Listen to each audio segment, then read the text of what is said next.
how can we reinforce the real feeling of love in our own life and in others? Forget about others.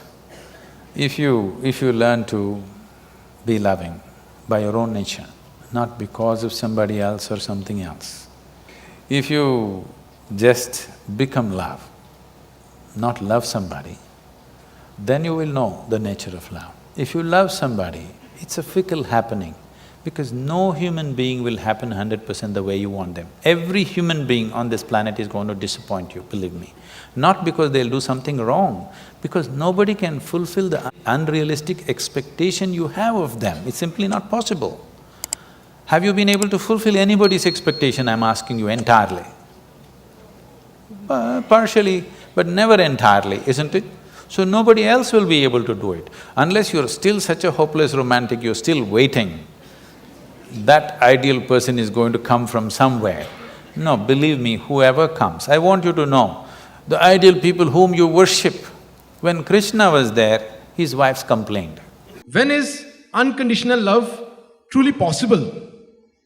See, when you say love, your experience of love means you feel certain sweetness of emotion within yourself. Either by looking at this person or this person or this person, we don't know who stimulates this in you. It doesn't matter who helped you, but essentially it happened within you, isn't it? Maybe what was happening within you was so exuberant, you saw it everywhere. You're in love, you thought the flowers bloomed for you, the birds are singing for you, the clouds are moving for you. Huh? All right, I don't want to destroy all the romance, okay? But essentially it's happening within you. It's wonderful that you're experiencing such sweetness of emotion, stimulated by somebody. You are using the other person as a key to open up an experience within you, essentially. I'm asking you, why are you using a key when there is no lock, when there is no door, when there's no any kind of barrier? It is just that you are a push-start machine, that you are on self-start.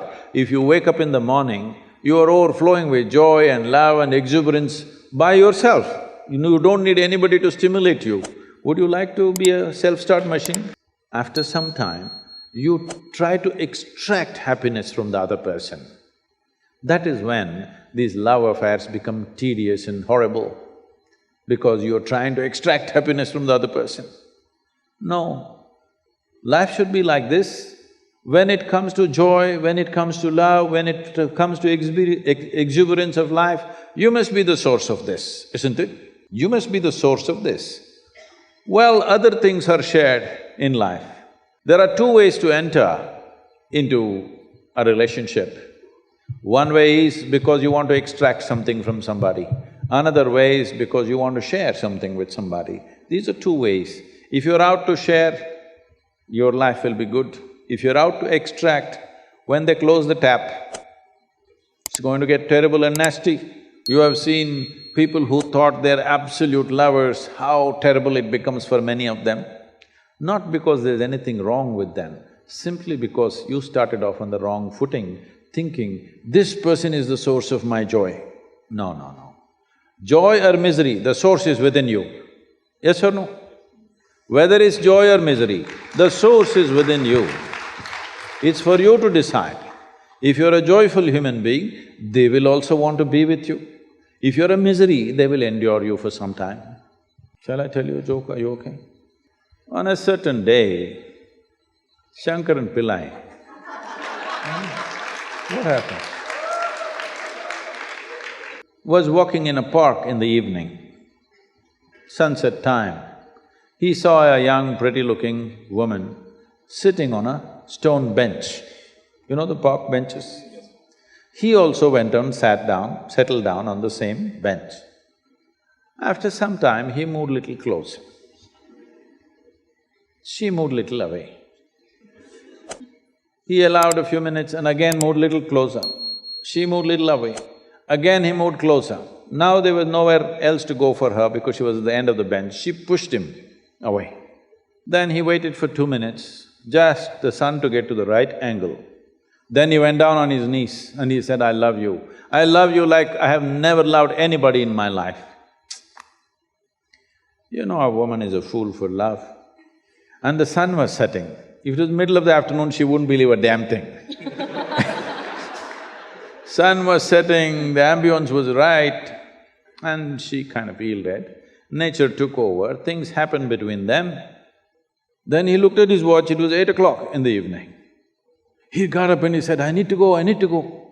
She said, where are you going? You said you love me. He said, my wife is waiting, I need to go.